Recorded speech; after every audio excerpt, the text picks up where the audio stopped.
하나님 말씀은 신약성경 로마서 7장 11절에서 13절입니다.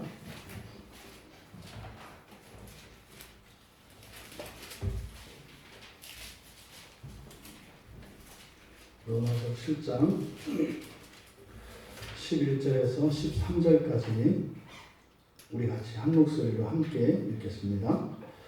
죄가 기회를 타서 계명으로 말미암아 나를 속이고 그것으로 나를 죽였는지라. 이로보건대 율법은 거룩하고 계명도 거룩하고 의로우며 선하도다. 그런즉 선한 것이 내게 사망이 되었느냐? 그럴 수 없느니라. 오직 죄가 죄로 드러나기 위하여 선한 그것으로 말미암아 나를 죽게 만들었으니 이는 계명으로 말미암아 죄로 심히 죄되게 하려 함이라. 아멘. 우리가 로마서 7장을 이해하는 데 있어서 이 두 가지 생명에 대해서 우리가 사전 지식이 있어야 한다 이렇게 말씀을 드렸습니다. 왜냐하면 그래서 이제 죽고 사는 문제가 거론이 되고 그것이 이제 죄와 또 이런 율법의 관계 속에서 이렇게 생사의 문제가 거론되기 때문입니다. 그래서 우리가 이 생명과 가치에 대한 혼란을 많이 겪게 됩니다. 이것은 그리스도인들도 예외는 아니지요. 이게 사실 성경에서 다루는 많은 주제들이 있는데 그 가운데에서 특별히 중요한 몇몇 주제들이 있습니다. 그 가운데 하나가 바로 이 생명입니다. 성경에서 이 생명을 이것을 자연적 생명이다, 영원한 생명이다 이렇게 어떤 단어로 규정하지는 않지만 이 생명에는 분명히 이 두 가지 개념이 있다고 하는 이것을 우리가 알아야 이 성경의 말씀을 우리가 온전히 깨달을 수 있다 이렇게 말씀을 드렸습니다. 그러니까 자연적 생명이라고 하는 것은 부모로부터 그러니까 이 세상에 태어난 사람이 가지고 있는 생명입니다. 근데 그것은 언젠가 죽게 되죠. 유한한 생명입니다. 그리고 영원한 생명이라고 하는 것은 사실 그리스도로 말미암아 우리에게 주입되어지는 완전히 다른 새 생명인데 이것은 영원한 생명입니다. 이때 영원하다는 것은 상대적으로 더 길다 이런 의미가 아닙니다. 절대로 소멸되지 않는 생명을 이야기합니다. 극단적으로 이야기하면 하나님조차도 소멸시킬 수 없는 생명, 이게 영원한 생명입니다. 그러면 한시적으로 주어지는 생명을 자연적 생명이라고 했고 영원 불멸하는 생명을 영원한 생명이라고 했는데 그럼 우리가 이 둘의 가치를 따질 때 당연히 영원한 생명이 더 크지 않겠습니까? 그런데 우리가 매기는 가치의 기준은 그것만 있는 게 아닙니다. 그런 거 있잖아요. 지난번에 그 북한 선교사, 빌리 선교사님 오셨을 때 그 어떤 일본 분이 이렇게 도와주기로 했던 그 기억나시나요? 내년에 받으시면 3천만 원을 받아주고 3억을 받으실 수 있고 몇 달 후에 먼저 받으시려면 1억을 받으실 거. 그랬을 때 일반적으로 이렇게 내년에 1년 있다가 3억을 받는 게 더 크잖아요. 1억을 받는 것보다. 근데 또 이제 가만히 생각을 해보면 내년에 3억은 이게 변수가 생길 수도 있고 당장 손에 쥐는 1억. 그러니까 이게 가치의 기준에 따라서 달라진다고요. 그러니까 우리가 영원한 생명과 자연적 생명, 그러면 영원한 생명이 무조건 이걸 비교할 수 없이 커요. 근데 그건 좀 멀리 있거든요. 근데 이런 자연적 생명은 사실 우리들의 직접적인 삶과 관계되거든요. 그러니까 오늘 이제 우리 가은이가 이렇게 예배에 나왔는데 가은이가 당장 가은이에게 자연적 생명을 줘요. 네, 이거는 당장 이렇게 학교 입학하고 건강해지고 이렇게 이 세상에 이게 자연적 생명이라고요. 그러니까 아니 너 10년 뒤에 그다음에 정말 세계적인 스타가 될래. 아니 넌 이번 겨울에 그냥 너희 학교의 스타가 될래. 이랬을 때 세계적인 스타가 훨씬 더 가치가 큰 거거든요. 그런데 마음이 흔들려요. 그냥 이번 겨울에 학교에서 스타가 되고 싶은 게 왜 이게 가까우니까. 우리에게 늘 가치관에 혼란이 있다 이 말이에요. 그래서 이 영원한 생명, 자연적 생명을 우리가 이 개념을 규정할 때는 분명히 영원한 생명이 가치가 무한히 크다는 것을 다 알아요. 근데 우리가 예수를 믿고 살아가는 그리스도인들이 뭐 그냥 오직 하나님을 위해서 신앙으로 살아가는, 그렇게 안 된다 이 말이에요. 사실 그렇게 따지면 어떻게 돼요? 아침에 눈 뜨면서 잘 때까지 그냥 성경 보고 찬송하고 기도하고 막 할렐루야 하고 뭐 자면서도 막 이렇게 가야 맞는 거예요. 근데 우리의 삶은 그렇게 많지 않아요. 하루 24시간 가운데서 이렇게 그것을 추구하고 뭐 그 은혜를 구하는 일이 잘 안 일어난다고요. 이게 뭐예요? 이 가치관의 혼란 때문에 그렇다 이 말이에요. 그러니까 사실은 이 세상을 살아가고 있는 우리 실존에서는 둘 다 가치가 동일해요. 둘 다. 그 딱 긴장 상태가 이제 우리거든요. 이 두 생명에 딱 팽하게 맞추고 있는 게 살았어요, 오늘. 이 두 생명의 이 세력 균형 속에서 우리가 살아낸 거예요. 오늘 이렇게 예배 나온 거. 얘도 살아낸 거거든요. 여기서 조금만 어떤 변수가 있었어도 확 이렇게 갈 수도 있고, 그런 거거든요. 하지만 우리는 이 문제를 분명히 풀어내야 합니다. 영원한 생명이 더 소중하다는 것을 알고, 이런 자연적 생명은 어차피 사라질 거라는 것을 알면서도 이게 쉽사리 포기가 안 된다고요. 되게 만만한 문제가 아니에요. 이게 하다못해 그 돈 몇 푼에도 우리가 이렇게 직장도 옮기고 말이죠. 이럴 수 있는데 뭐 우리의 신앙이라고 뭐 예외이겠습니까? 만만치 않다고요. 그래서 사실 또 그렇다고 이렇게 또 이런 자연적 생명이 뭐 나름대로 뭐 이유가 있고 또 소중한 가치가 있다. 또 거기에 또 이렇게 매몰돼서 살다 보면 마지막에 가면 반드시 어떻게 해요? 후회하게 돼 있어요. 그게 딱 전도서거든요. 전도서에 있는 얘기가 허무예요. 허무. 이 두 가치의 긴장 속에서 살았는데 끝에 가보니까 허무하더라. 후회되더라. 이거거든요. 그래서 사실은 그 전도서가 우리를 인도하는 것은 영원한 생명을 위하여 살아가는 것이 가장 지혜롭다는 결론이거든요. 사실은. 근데 그러려면 허무를 봐야 그렇게 가요. 허망해지기 전에는 일단 가보고 나서 갈게요. 이런 식으로 이제 살아가기 때문에 말이죠. 이 문제는 우리가 반드시 해결을 해야 합니다. 그러니까 우리가 무엇인가를 열렬히 원해요. 이게 뭡니까? 첫째 부활에 참여해서 하나님 나라에 들어가는 주님과 함께 다 원하거든요. 근데 오늘 하루 우리 정직하게 여러분 보세요. 오늘 하루를 그 일을 위해서 얼마나 마음을 쓰고 살았는가. 이게 우리의 실존이다 이 말이에요. 이제 사람마다 뭐 차이가 있죠. 분명히. 또 한편 반대로 그런 거 있습니다. 버려야 할 거야 이거는. 나에게 유익이 안 돼. 해가 돼. 또 버려야 돼. 알아. 또 그렇게 하고 싶어. 그런데요? 안 돼요. 안 된다고요. 나한테 너무나 필요한 거고 너무나 유익한 거고 엄청난 것인데도 그것을 향해서 옴짝달싹도 안 하고 있는 나.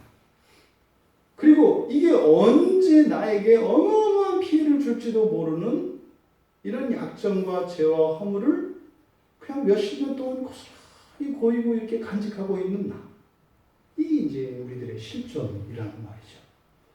이것을 해결할 수 있는, 이것을 해결할 수가 없어요. 그게 우리의 실존입니다.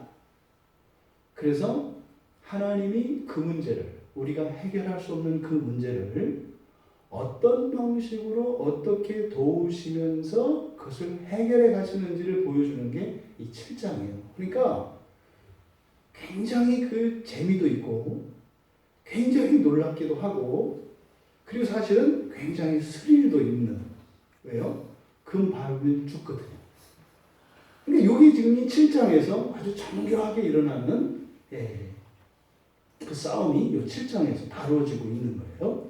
지금 아주 구체적으로 이 계명을, 죄가 말이죠. 죄가 계명을 이용해서 성도들을 죽인다 그래요. 왜? 생명으로 이끄는 그 계명을 가지고 사망에 이르게 하는 일이 일어난다는 거죠. 이게 이제 앞에서 다루었던 얘기입니다.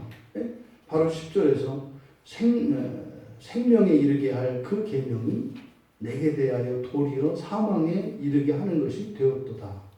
이게 넌센스거든요, 넌센스. 그러니까 어떻게 이런 일이 일어나는가? 그래서 앞에 8절에서부터 10절까지 전개되었던 이 내용, 이 말씀을 좀 더 구체적으로 설명을 하고 있는 그 이유가 무엇인지를 설명하는 것이 11절입니다. 그래서 이 11절의 맨 앞에 왜냐하면이라고 하는 접속사가 생략되어 있어요. 그러니까 왜냐하면 이거 뭐예요? 앞에 8절에서부터 죄가 기회를 타서 이렇게 되어 있지 않습니까? 11절에도 보면 죄가 기회를 타서 똑같은 말이 나오고 있죠. 그러니까 앞에서부터 했던 이야기를 말씀에 대한 이유를 좀 11절에서 설명하고 있는 겁니다. 왜냐하면 그러니까 어떻게 이런 일이 일어날 수 있는가? 8절에서 뭐라고 그랬습니까? 죄는 일단 계명을 이용해서 신자로 하여금 힘을 얻게 한대요. 힘을. 이게 뭐랬어요? 지금 우리말 성경에 탐심이라고 번역되어 있는데 이 탐심은 여기서 부정적인 개념이 아니다. 이것은 활력이고 열정이고 생기와 같은 것이다. 그래서 이 계명을 통해서 힘을 얻게 한다. 이 긍정적인 의미라고 했어요. 근데 그게 죄의 목표는 아니다. 이 죄라는 놈은 절대로 우리가 잘 되는 꼴을 못 봅니다. 잘 되는 척 할 때 뒤에서 아주 간악한 미소를 살짝 짓고 있다고요. 왜요? 그래서 넘어뜨리기 위한 함정이에요. 넘어뜨리기 위한 함정. 그래서 죄의 궁극적인 목표는 우리를 살리는 것이 아니죠. 그래서 그 목표가 무엇인지 9절과 10절에서 나오는 거예요. 계명의 이름에 죄가 살아나고 나는 죽었다. 이게 지금 모순이라고 했어요. 왜요? 계명은 10절에서 얘기하는 것처럼 생명에 이르게 하는 것인데 근데 왜 죽느냐 이 말이에요. 말도 안 되는 얘기죠. 그런 거라니까요. 여러분이 용돈을 줬더니 그걸 가지고 마약을 사 먹었어. 이런 얘기예요.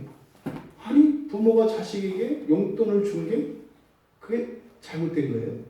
아니, 사랑이고 하는 그 부모가 더 그 자녀에게 기쁨과 행복을 주기 위해서 이렇게 용돈을 준 거 아니겠어요? 근데 그것을 가지고 마약을 사 먹었어요. 우리나라는 이게 지금 드뭅니다만 미국은 이것 때문에 지금 난리죠. 요즘에 그 부유층 자제들이 외국 갔다 우리나라 들어올 때 꼭 가지고 들어오는 게 뭐예요? 마약이잖아요. 왜냐면 거기서는 그냥 막 사 먹을 수 있으니까 우리나라도 그럴 거라고 생각을 하고 가지고 들어오는 거죠. 그러니까 공부하라고 미국으로 유학을 보냈더니 마약의 종류를 다 깨고 있고 어떤 때는 어떤 마약을 먹는 게 좋고 어떤 때는 어떤 마약을 섞어서 먹는 게 좋고 이런 걸 배워갖고 와요. 그런 거죠. 유학을 보내준 그것이 너 그거 배우라고 보냈더냐 이제 이렇게 얘기를 하는 거죠. 근데 실제로 그런 일이 일어나는 거죠. 왜 이런 일이 일어나는가? 이것은 여러분들에게 한번 적용을 해보셔야 돼요. 여러분들이 지금까지 살면서 그 어떤 일을 잘하기 위해서 열심히 살았어요. 근데 그러잖아요. 생명의 길을 갔어요. 그러니까 잘 되는 길을 갔어요. 이쪽 길로 가면 잘 된대요. 나의 명예도 높여지고 나의 인생에도 유익이 된대요. 그 길을 따라갔어요. 그런데 왜 그게 결과적으로는 죽는 길이 되냐 이 말이에요. 또 심지어 여러분들이 사회생활을 할 때 선한 삶을 살았어요. 사람들을 돕고 정직하게 살았다고요. 그런데 왜 그것이 여러분들로 하여금 여러분의 인생이 더 어려워지는 이유가 되냐 이 말이에요. 진주에 갔는데 그 박미숙 성도님 뭔지 들으실지 모르겠는데 박미숙 성도님의 삶이 그랬더라고요. 굉장히 탁월해요. 실력이 있어요. 굉장히. 근데 지금까지 다 뺏기고 살았어요. 쭉 하는데 다른 사람이 채가요. 그러니까 차라리 잘하지 않았더라면 뺏길 게 없지 않겠어요? 자신이 이렇게 할 수 있는 탁월한 업무 능력이 있어요. 어떤 업무 결과를 만들어내요. 그거를 다른 사람이 계속 뺏어가더라고요. 지금까지가 정말 억울하다 싶을 정도로 이게 사실은 박민수 성도님 평생에 이 일이 지금 계속 되어 왔었어요. 지금까지. 다시는 그렇게 못하게 했어요. 하지 말라고 했어요. 이렇게. 말하라고 얘기를 했거든요. 그러니까 이렇게 잘하는 그것이 기쁨의 이유가 되는 게 아니라 뭐예요? 억울하고 답답하고 슬픈 이유가 돼 있더라 이 말이에요. 그러니까 당장 우리 교회 안에 바로 교인이 그런 일을 겪고 있어요. 또 여러분들도 열심히 살았는데 사업은 누가 망해요? 열심히 한 사람이 망한다니까요. 가만히 있는 사람은 안 망해요. 그냥 조금 어려울지는 몰라도 망할 일은 없어요. 근데 열심히 하는 사람들은요, 투자도 하고 그렇게 하다 보면은 기회와 위험은 항상 같이 오거든요. 그래서 그 위기 관리를 딱 극복하면 성공하는 거고, 그걸 성공 못하면 망하는 거거든요. 근데 도전하는 사람이 성공도 하고 실패도 한다 이 말이에요. 그런데 어떻게 도전한 그것이 실패의 원인이 될 수 있는가? 그런데 그런 일이 우리 인생에서 일어나요, 안 일어나요? 다 반사예요. 신앙에도 마찬가지예요.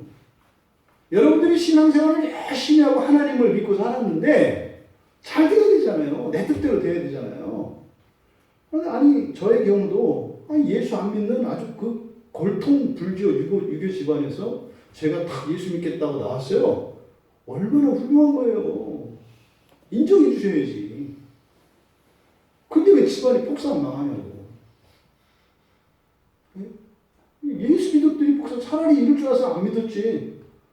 그냥 그런 대로 아버지 어머니랑 이렇게 유복한 가정에서 살면 되는데 이제 한편으로는 이제 예수 믿었더니 이게 뭐야 이렇게 나온다 이 말이죠. 그러니까 이것은 어느 한 개인의 문제가 아니라 사실은 모든 사람들이 인생에서 경험하는 일입니다. 그러니까 이게 뭡니까? 이런 게 부조리고 불합리한 것이고 불공정한 것이고 불공평한 거죠. 이게 아니 여러분이 관계에 있어서 더 사랑하고 더 잘 해주려고 했는데 결과는 그것 때문에 더 미워져. 어떻게 이런 일이 일어나냐고요. 더 친해지려고 했는데 더 멀어져. 이런 일이 지금 바울 사도께서 얘기한 게 이런 거예요. 이게. 오히려 생명을 더해줄 계명이 어떻게 그거로 말미암아서 내가 죽느냐 이 말이에요. 네? 일이 척척척척 만사형통으로 풀리고 말이죠. 내가 한 만큼, 내가 2시간 기도했으면 하나님 2배로 복 주시고 4배로 했으면 4배로 복 주시고 아니 우리는 욕심이 없으니까 2배로 하면 1배로만 주시고 4배로 하면 2배라도 주시고 근데 문제는 밑가는 것 같은 일이 일어난다 이 말이에요. 해도 소용이 없는 것 같은 일이 일어난다고요. 이게 뭐냐 이 말이죠. 이게 바로 그냥 결론적으로 말하면 바울 사도는 뭐라는 거예요? 잘못된 목표 때문에 그렇다는 거예요. 목표 설정이 잘못되어 있기 때문에 그렇다고 얘기를 하는 거예요. 목표 설정. 그러면 그 목표 설정을 왜 우리가 잘못하느냐? 그게 바로 뭐예요? 죄가 속인다는 거예요. 죄가 속인다는 거예요. 그게 죄의 속임이 원인이라는 거예요. 이 이야기를 이제 하고 있는 겁니다. 그럼 본문에 들어가서 이것을 좀 살펴보면 11절과 8절을 한번 여러분 비교해 보세요. 8절에 보면 그러나 죄가 기회를 타서 이렇게 돼 있죠. 11절에 보면 왜냐하면이 생략되어 있다고 했어요. 왜냐하면 죄가 기회를 타서 이게 우리말 성경은 똑같이 번역했어요. 이게 잘못된 거예요. 강조점이 다르거든요. 8절에서의 강조점은 기회입니다. 기회. 8절에서 뭐예요? 호시탐탐 기회를 노리고 있다는 거예요. 누가? 죄가. 기회가 강조점이에요. 그래서 그 기회를 맨 앞에다 놓고 강조하고 있다고요. 11절에서의 강조점은 죄예요. 죄. 근데 그 기회를 타고 있는, 기회를 잡으려고 하는 있는 이 죄가 11절의 포커스예요. 그러니까 왜냐하면 죄 때문이다 이렇게 되는 거예요. 인생에서 일어나는 모든 부조리, 부당하고 불공정한 불공평한 모든 것들, 이것은 왜냐하면 뭐 때문이다? 죄의 소유입니다. 죄 때문이다. 이 얘기를 하는 거예요. 근데 여기에 죄 앞에 정관사 덜을 붙여서 그 죄라고 해요. 그 죄는 뭡니까? 바로 앞에서 일어났던 일이에요. 어떻게 생명을 추구했는데 사망으로 가게 해. 그러니까요, 열심히 일을 했는데 그것 때문에 망하게 되는 일들. 여러분 주변에 있잖아요. 여러분 주변에. 열심히 했는데 또 정직하게 살았는데 그것이 해가 되는, 이걸 얘기하는 거예요. 바로 그 일을 일으킨 그 주범, 고놈, 그것을 그 죄라고 했어요. 이 그 죄라고 하는 것은 뭐겠습니까? 죄의 그 영향력, 이 죄의 계략과 음모를 얘기하는 거죠. 둘 사이 갈라놓는 거 일도 아닙니다. 오해하게 만들어버리면 끝나요. 오해하게 만들어버리면. 이게 죄가 하는 작용이거든요. 그러면요, 우리와 하나님 사이에도 이간질하는 거 일도 아닙니다. 열심히 하고 잘한 일을 결실 안 맺게 해요. 그렇게 하고 나서 어떻게 해요? 하나님이 한 거예요. 그럼 처음에는 안 미워한다고요. 근데 이게 두 번, 세 번 반복되면은 그것도 이제 주변에는 또 막 다 돼. 나만 안 돼. 그럼 어떻게 해요? 속에서 은근히 올라와요. 하나님이 나하고 감정이 있나? 가끔 예배 빠졌다고 지금 이런 식으로 대하시는 거야. 내가 그동안 그렇게 힘든 상황에서도 하나님을 놓지 않고 살아왔던 거를 모르는 거야? 물기 지나가는 거. 그렇게 하다가 하나님에 대한 오해가 미움으로, 원망과 불신으로 바꿔요. 이게 죄가 하는 일이다, 이거 죄가. 그 죄. 그래서 이 세상에서 일어나는 모든 불행의 원인은 누구예요? 죄예요. 죄. 잊으시면 안 돼요. 하나님은 나를 좀 불행하게 하라고 해도 불행하게 하실 수 없어요. 그걸 몰라. 그래? 네가 원하는 거니까 너를 불행하게 해줄게. 그래서 막 불행하게 한다고 하셔. 근데 어떻게 돼요? 행복해져. 그러니까 하나님 이렇게 많이 날 불행하게 해보시라니까요. 그렇게도 안 돼? 알았어, 더 해볼게. 열심히 해볼게. 또 막 해요. 근데 어떻게 돼요? 더 존귀하고 더 복되게 되는 거예요. 불행은 하나님이 하실 수가 없어요. 왜? 하나님은 선이시기 때문에 하나님은 우리에게 나쁜 짓을 하셔도 그게 우리한테는 좋은 게 돼. 그런 거예요. 하나님이 진노를 퍼부어도 그게 결국은 어떻게 돼요? 그것이 없었더라면 누릴 수 없는 더 높은 차원의 그런 선과 복을 누리게 돼요. 이게 하나님이에요. 그러니까 모든 인생에서 일어나는 아픔과 불행한 이 모든 것의 원인은 누구다? 죄다라고 바울 사도께서 말씀하시는 거예요. 이거는 그냥 이론이 아닙니다. 본인이 겪은 걸 얘기하는 거예요. 처절하게 겪었던 걸 얘기하는 거예요. 바울 사도가요, 공부 열심히 한 사람이라니까요. 최고로. 밤잠 안 자고 말이죠. 성경 줄줄줄줄 외우고 말이죠. 시험 보면 올백 이렇게 하던 사람이에요. 열심히. 왜요? 하나님 잘 믿으려고. 그랬는데 그 열심으로 어떻게 했어요? 하나님을 죽이는 일을 썼잖아요. 이게 뭐냐고요. 하나님을 위해서 살라고 그렇게 기도하고 열심히 살았는데 하나님이신 예수 그리스도를 따르는 자들을 죽이는 그 일로 살았다 이 말이에요. 뭐요? 그럼 이렇게 얘기하기 전에는 바울 사도가 얼마나 자기 고민이 있었겠어요. 얼마나 허무했겠냐고요. 근데 이게 죄였구나. 근데 이게 나한테만 그러는 게 아니구나. 그래서 정신을 차리고 주변을 다 돌아보니 심지어는 누구? 사도들까지도 당하고 있더라 이 말이에요. 예외 없이 다 당하고 있더라 이 말이에요. 예외 없이. 그걸 깨닫는 거죠. 여러분, 모든 실패, 모든 불행과 고통, 슬픔, 이러한 것들, 나의 삶에 일어난 이런 것들에 대해서 우리가 완전히 책임이 없다 이렇게 얘기할 수는 없어요. 네, 그러한 것의 어떤 원인 제공을 일정 부분은 누구나 다 하게 돼 있어요. 하지만 바울 사도는 그런 것들은 다 보다 부수적인 거다 이렇게 얘기하는 거예요. 그런 일이 있다고 해서 그렇게 되는 거 아니다. 어떤 사람은 더 못한데도 잘 되고 말이죠. 어떤 사람은 훨씬 뛰어난 사람인데도 더 안 되는 이런 일이 일어난다 이 말이에요. 지난주인가 시골 갔다 와서 말씀드렸죠. 제 친구 중에 하나가 사법고시 옛날 준비하다가 아주 잘하는 친구였어요. 이렇게 모의고사 보면 다른 친구가 점수가 더 낮았어요. 이 친구가 더 점수가 잘 나와요. 항상 모의고사를 보면. 근데 문제는 점수 안 나오는 친구가 그 친구는 딱 그때 사시에 돼가지고 지금 뭐 아주 고위직에서 잘 나가고 있어요. 근데 옛날 실력이 더 좋았던 이 친구는 시골 갔는데 옛날 그 구시장 밑에 있는 한쪽에서 아버지가 하는 슈퍼를 물려받아서 그 앞에 연탄재 쓰고 있더라고요. 이게 차라리 뭐 이 친구가 아니 아예 공부 안 하고 놀고 있으면 그러려니 하는데 그게 아니라 굉장히 열심히 하고 뛰어난 사람이었는데 그렇게 되더라 이 말이에요. 근데 그거를요 마귀가 찾아가서 얘기할 수 있어요. 야야야야 제발 쟤 너보다 옛날 시험도 더 못 보고 실력도 낮았잖아.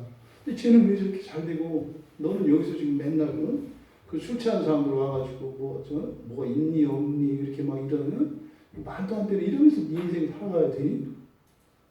하나님은 뭐 하신대? 이렇게 얘기하는 거예요.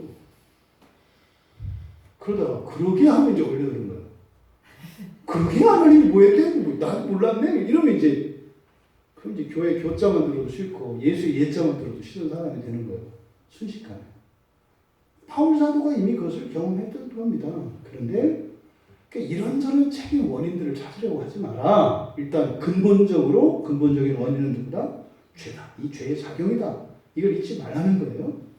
여러분 가운데에서 여러분 인생이 그렇게 후회스럽고 억울하고 답답한 일이 있었다면 그 모든 것의 원인은 여러분 안에서 역사하는 죄였다고 하는 사실을 분명히 기억하시기 바랍니다.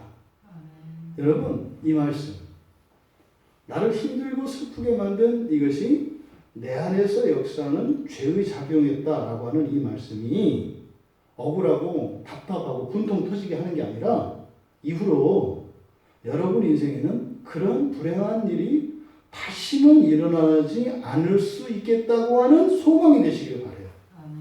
알았으니까. 억울해할 것이 아니라 이제는요 당하지 않으면 된다 이 말이에요. 그래서 죄가 기회를 잡지 못하도록 하면 돼요.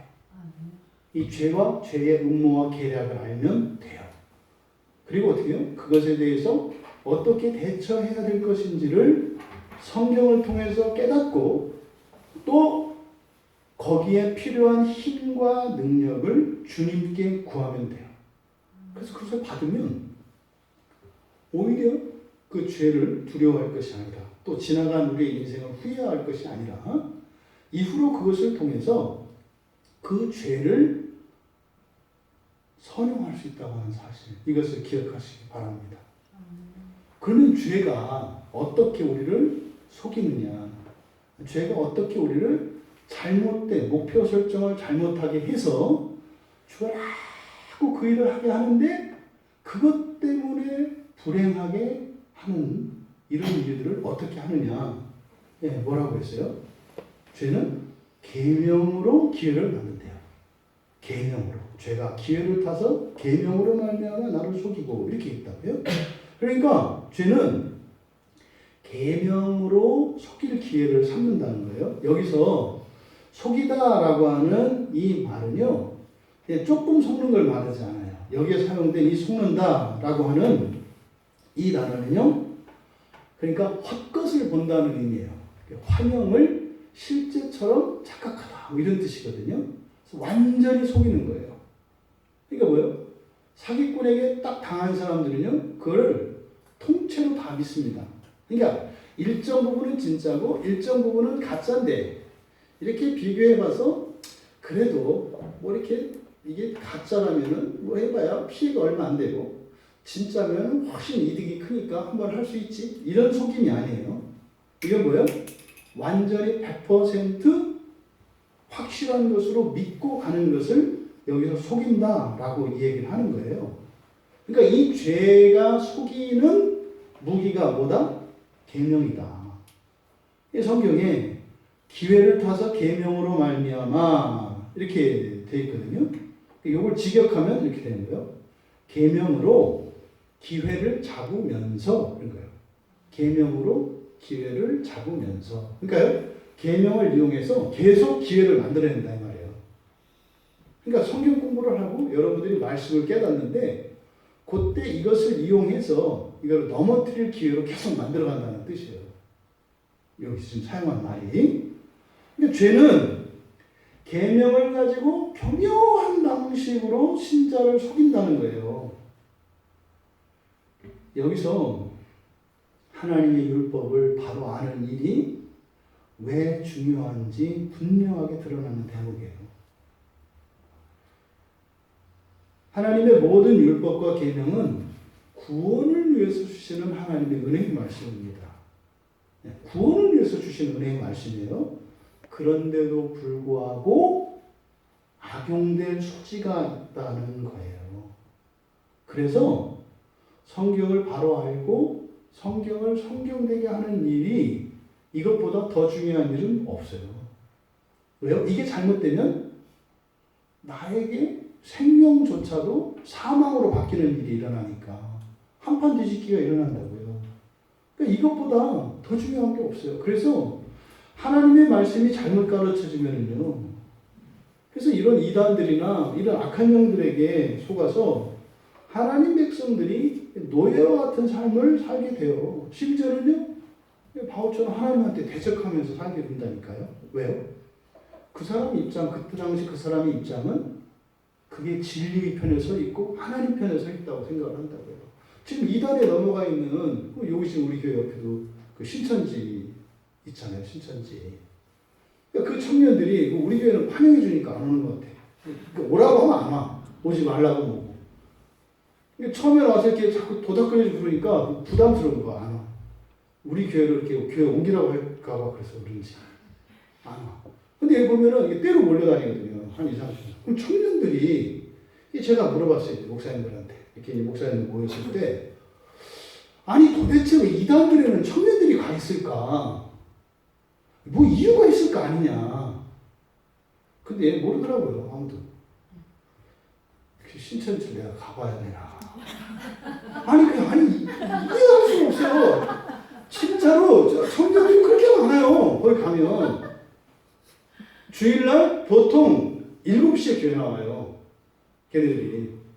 7시에 교회 나와서 예배 드리기 전에 벌써 동네 한 바퀴 전도 한 판 다 돌아요. 여름에 토요일 되면 기본이에요. 토요일 날 나와서 사방팔방 다니고 이거 보세요. 한없이 그냥 싱글싱글 웃으면서 그래요. 우리 교회 계속 오던 그 신천지 청년이 민들레였는데 민들레가 자꾸 편지를 갖다 놓고 가.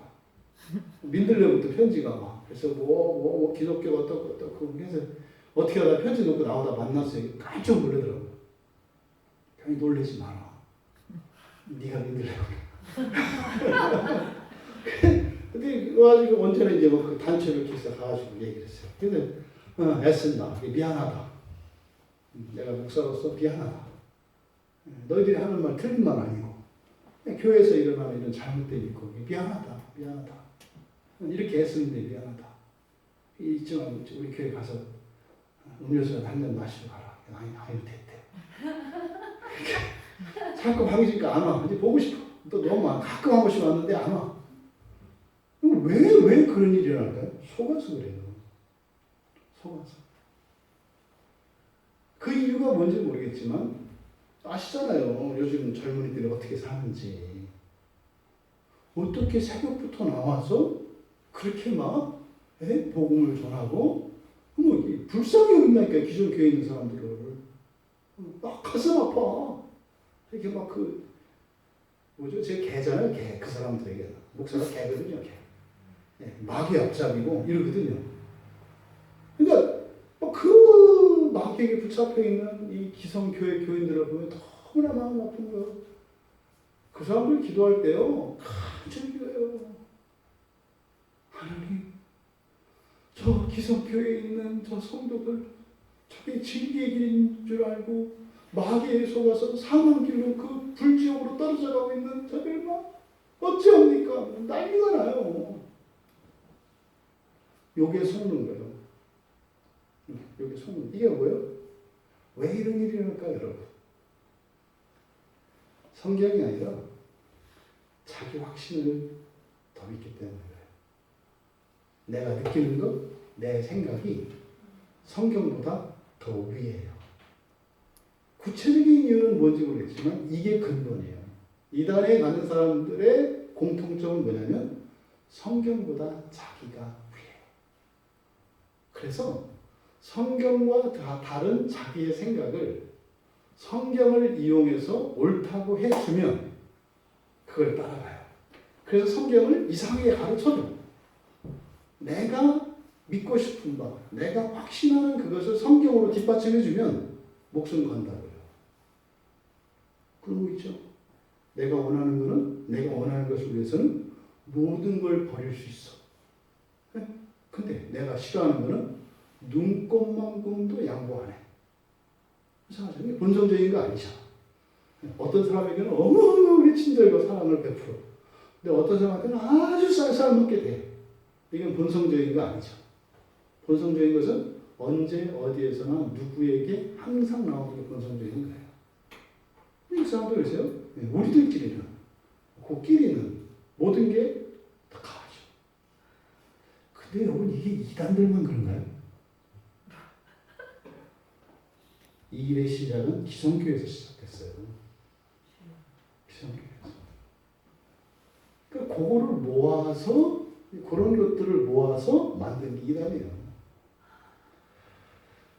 이렇게 죄는요, 바로 성경 말씀을 그냥 대충 어렴풋이 아는 사람들을 잡아온 거예요. 성경을 정확하게 알아야 된다니까요. 그러니까 성경을 정확하게 아는 것을 싫어해요. 싫어하잖아요. 요즘에 이제 뭐 우리 교회에서 이제 이야기되는 구원의 문제라든지 종말에 대한 문제라든지 성경을 가지고 이렇게 이야기하는 사람은 제가 못 봐요. 자꾸 뭐 이렇게 자기들의 생각, 사람들의 생각을 얘기한다고요. 그러니까 여러분, 우리들이 오직 신앙과 우리의 생활에 유일하고 오류가 없는 정확한 기준은 오직 성경이라고 하는 이 종교개혁자들의 외침을 거기 우리가 더 귀를 기울여야 되는 시대예요. 정말 성경만이 우리의 인생과 우리의 신앙의 유일하고 절대적인 기준이라고 하는 이 확신, 이것이 유일하게 죄에게 속지 않을 수 있는 유일한 길이에요. 그래서 내 생각과 성경의 말씀이 달라. 그럼 어디 서야 되는 거예요? 성경에 일단 서야 된다고요. 그러니까 성경에 무조건 서라. 성경을 무조건 기뻐해라. 이 얘기가 아니라 그랬잖아요. 일단 그쪽에 서라고요. 그리고 나서 이해가 안 된다고 하나님한테 이야기하고 도와달라고 이야기를 하고 겁난다고 이야기를 하고 슬프다고 얘기하라 이 말이에요. 그러면 하나님께서 도우시고 새롭게 하시는 일을 하세요. 그러면 죄가 기회를 못 잡는다 이 말입니다. 이 죄는 이렇게 바로 그 죄가 이 계명을 가지고 교묘한 방식으로 신자들을 속이는데 속여서 어떻게 했다? 바울 사도는 뭐예요? 죽였다 그래요. 죽였다. 나를 속이고 그것을 나를 죽였다. 나를 죽였다. 이건 사실은 그거지 않겠어요? 예수님 제자들을 막 잡아놓고 했던 이걸 말하는 거 아니겠어요? 그러니까 지금 이 이야기를 통해서 나를 죽였어. 그런데 바울 사도가 지금 이 말씀을 하는 이유가 뭘까요? 나는 이런 일이 있었습니다. 이런 잘못을 했습니다. 이렇게 어리석었습니다. 이 얘기를 하려고 하는 게 아니라 사실은 좀 더 적극적으로 이 죄의 기회를 은혜의 기회로 바꾸어야 한다는 의도를 가지고 지금 이 말씀을 하는 거예요. 죄가 힘을 발휘하기 위해서는 절대적으로 하나님 율법에 의존을 한다고 그랬어요. 그죠? 그래서 왜 앞에서 율법이 없으면 죄는 죽은 것이다 이랬잖아요. 율법이 없으면 죄는 죽은 것이다. 그러니까 율법이 없고서는 그러니까 뭐예요? 신자들이 힘이 없고서는 죄를 지을 수가 없다니까요. 그렇잖아요. 여러분들이 식물인간이 되고 예? 기력이 없으면 죄도 생각 안 나요. 진짜로 여러분들이 힘을 완전히 빠지잖아요. 마음이 고요해집니다. 번민도 사라지고요. 죄에 대한 생각도 없어지고요. 평화로워져요. 진짜로. 고요해져요. 고요해져요. 그래서 이런 막 금욕주의자들이 자기의 몸을 자해하면서 왜 그런 행동을 계속하냐면 말로 다 할 수 없는 마음의 평화가 와요. 기력을 쫙 빼버리면. 근데 문제는 어떻게 돼요? 그거 죽어야 돼. 그러니까 또 살아야 되니까 다시 이제 먹고 힘을 차리잖아요. 그럼 또 이제 그런 생각도 나고 성질도 나고 미움도 나고 그런 거예요. 조금까지는 막 그 미움도 없고 그냥 모두를 사랑할 수 있을 것 같고 뭐 이래도 좋고 저래도 좋고 했던 사람이 기력이 조금 회복되면은 그렇긴 한데 누구는 참 믿네 뭐 이렇게 이제 막 죄가 살아난다고요. 여러분 그런 잘못을 이런 우리를 그러니까 바울이 죽었다고 이야기하는 이런 죄의 죄. 그래서 이것을 이로 인해서 오히려 바울 사도는 이것을 선용하라고 지금 이 말씀을 하는 거거든요. 그래서 우리가 죄를 두려워하거나 피하거나 꺼려할 게 없어요. 오히려 이 죄를 이용해서 그것을 은혜의 기회로 바꿔 나가야 합니다.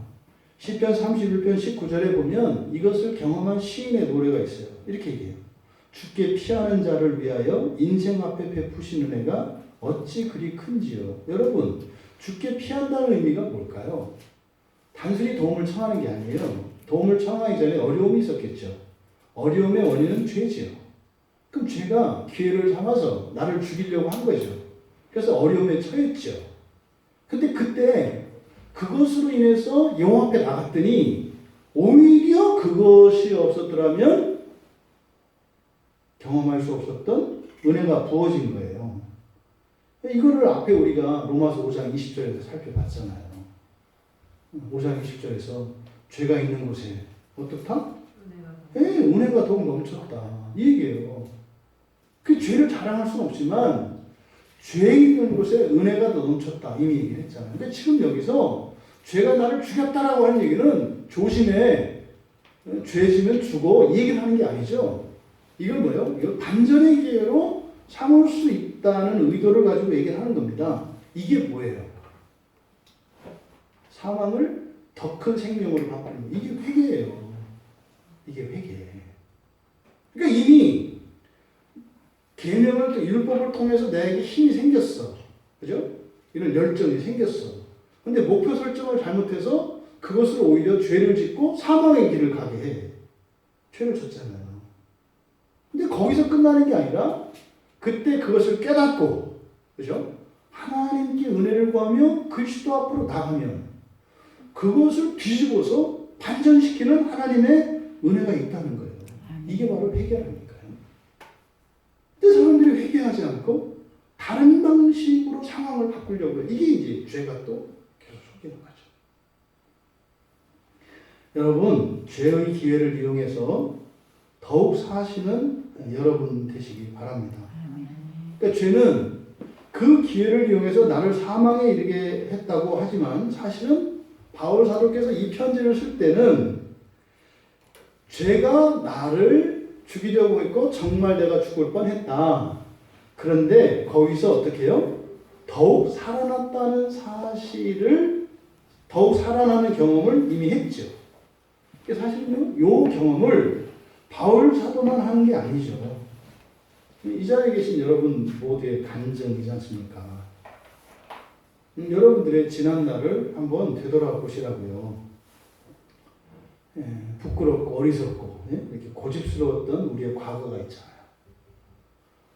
근데 그거로 인해서 주님의 더 큰 은혜가 우리에게 임했다는 사실을 부인할 수가 없어요.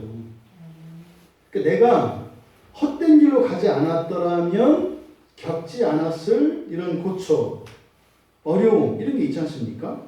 근데 그때 주님이 오셔서 나를 구원하신다고요. 근데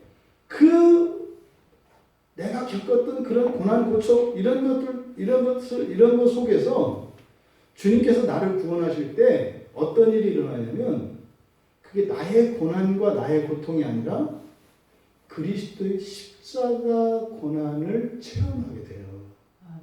그게 내가 내 발등을 찍은 건데 이거는 내 잘못이에요. 근데 거기에서 구원하시는 하나님의 은혜가 임할 때 그때 반짝 깨닫는 게 있어요.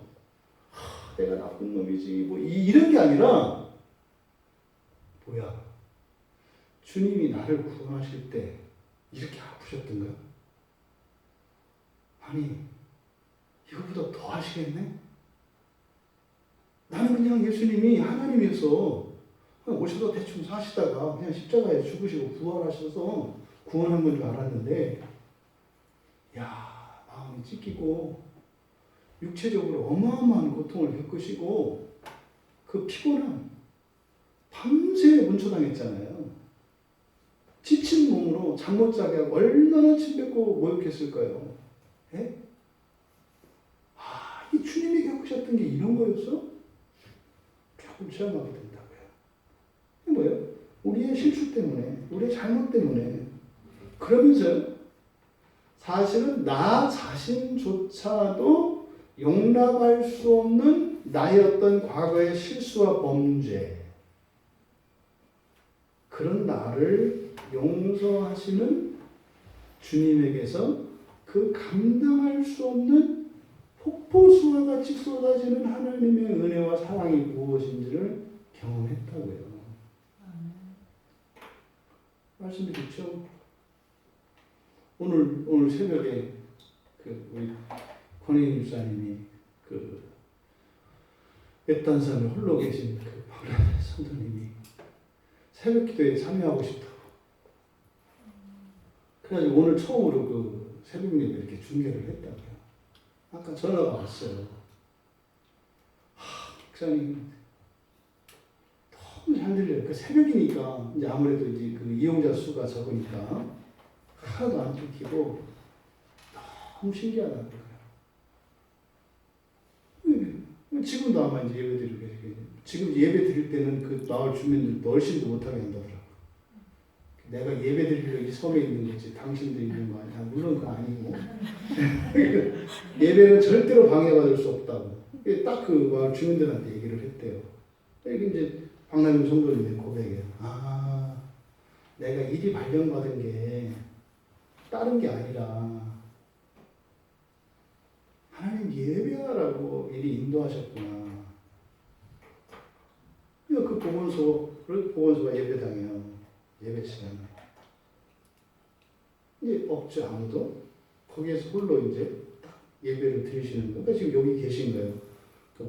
여기 있으니까 여기 계신 거지.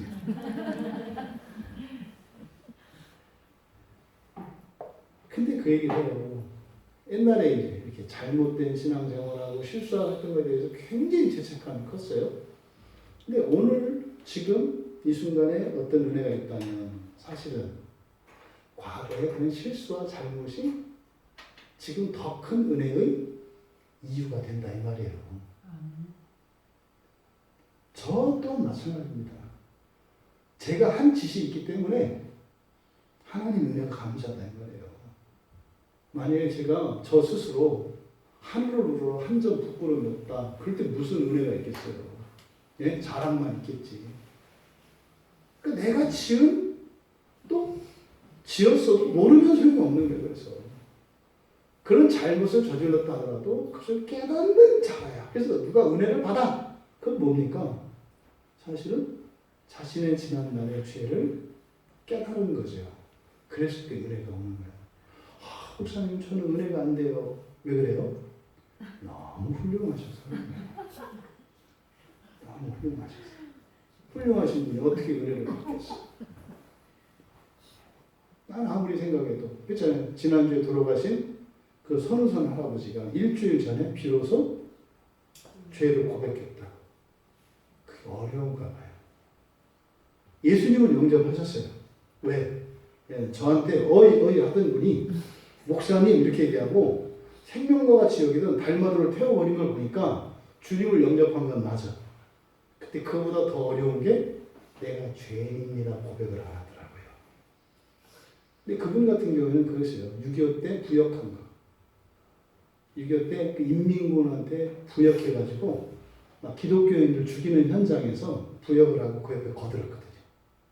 그거에 대한 죄책감이 너무 커서 자기 변명이 있었어요. 나 그렇게 안 하면 죽을 수밖에 없었는데 그게 왜 죄야? 이게 있었던 거예요. 그러니까 잘못을 했지만 그렇잖아요.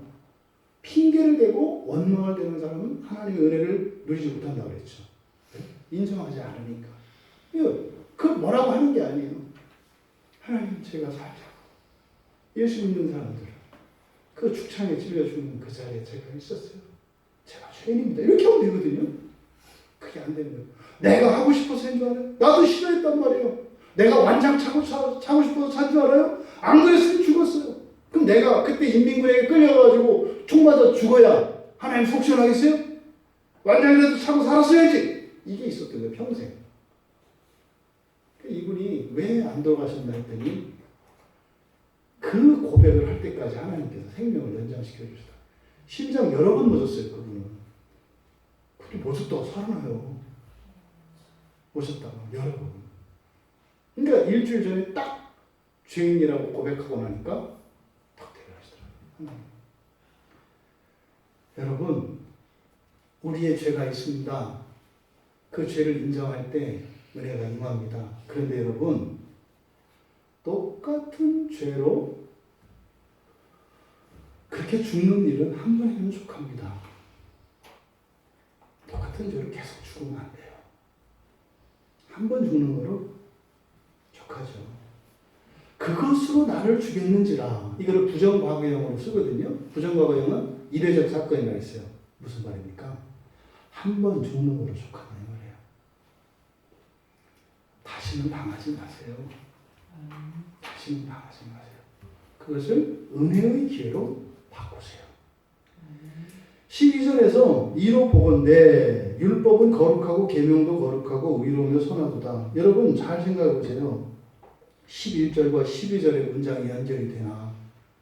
말이 안 돼요. 11절의 내용은 뭐였어요? 죄가 기회를 타서 계명으로 말미암아 나를 속이고 그것으로 나를 죽였다 그랬잖아요. 네? 이로 보건대 율법은 거룩하고 계명도 거룩하고 의롭고 선하다? 이게 무슨 말이에요? 그럼 죄로 인해서 내가 죽는 게 율법이 계명이 거룩하고 선하고 의롭다는 뜻이다? 이게 논리적으로 맞지 않는다니까요. 여기서는. 앞에 있는 내용과 뒤에 있는 내용이 맞지 않아요. 왜 내가 죽었는데 어떻게 그걸 선하다 그래요? 그건 뭐예요? 하나님 내가 죽기를 원하시는 거야? 뭐 이렇게 가는 거죠. 그래서 여기서 다시 한번 뭡니까? 생명에 대한 이 개념을 우리가 알지 못하면 이 성경을 읽어낼 수 없구나. 이것을 여기서 깨닫는다 이 말이에요. 앞에서 전개된 내용이 죄가 계명으로 신자를 속여가지고 죽였다는 얘기 아니에요. 신자를 죽이고 죄가 살았다는 얘기 아니에요. 그래서 이로보건대 계명이 거룩하다? 이게 말이 안 되잖아요. 그러니까 자연적 생명을 영원한 생명으로 바꾸는 것이 율법과 계명이기 때문에 이것이 거룩하고 선하다 이렇게 얘기를 하는 거예요. 그러니까 뭡니까? 죄가 나를 죽인 것, 생명을 죽인 것은 악한 거예요. 생명을 죽인 건 악한 거예요. 그런데 죄가 죽일 수 있는 것은 자연적 생명이기 때문에 그냥 자연적 생명이 죽었어. 그럼 악한 거잖아요. 그런데 그 자연적 생명이 죽음으로써 영원한 생명으로 대체됐다면 그럼 어떻게 된 거예요? 잘 된 거죠. 그래서 우리들이 가끔 그런다고요. 옛날에 제가 망하기를 너무 잘했어요. 그 망한 게 잘한 거예요? 안 망했더라면 내가 예수님 앞에 올 수가 없었어요. 요 얘기하는 거예요. 요 얘기.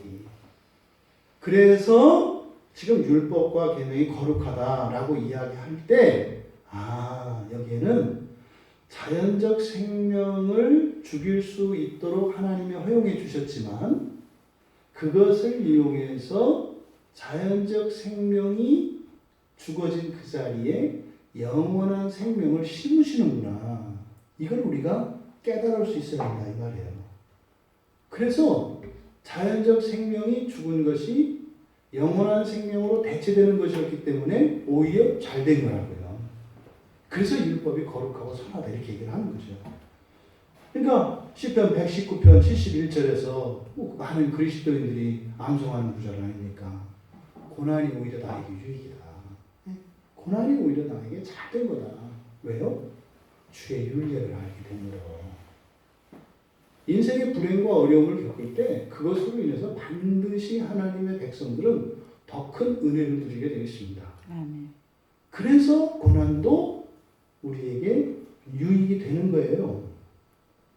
여러분들이 지금 이 시간 또 여러분들이 설교를 듣고 성경을 보고 기도할 때 어떤 이런 은혜들을 누리신다면 이것은 말씀과 성령의 역사로 말미암는 거잖아요. 하지만 그것의 직접적인 우리 편에서의 원인은 뭐라는 거예요? 우리의 범죄라는 거예요. 우리와 실수와 잘못이 그 은혜의 이유가 된다는 거예요. 물론 우리의 이런 잘못과 실수는 결코 자랑이 될 수 없습니다. 하지만 우리의 그런 죄와 허물을 무한한 사랑과 은혜로 이렇게 영원한 생명으로 바꾸시는 그 주님의 이름을 우리가 자랑하지 않을 수 없는 거예요. 할렐루야. 우리가 저지른 실수를 선으로 바꾸신 하나님. 그래서 율법이 거룩하다. 계명이 거룩하고 의롭고 선하다. 이렇게 얘기를 한 거예요. 근데 보면 여기에 율법과 계명을 나눕니다. 율법은 거룩하다. 이렇게 얘기하고 계명은 거룩하고 의롭고 선하다. 그러면 이제 율법이나 계명이나 대충 하나님의 말씀이라는 의미에서는 같아요.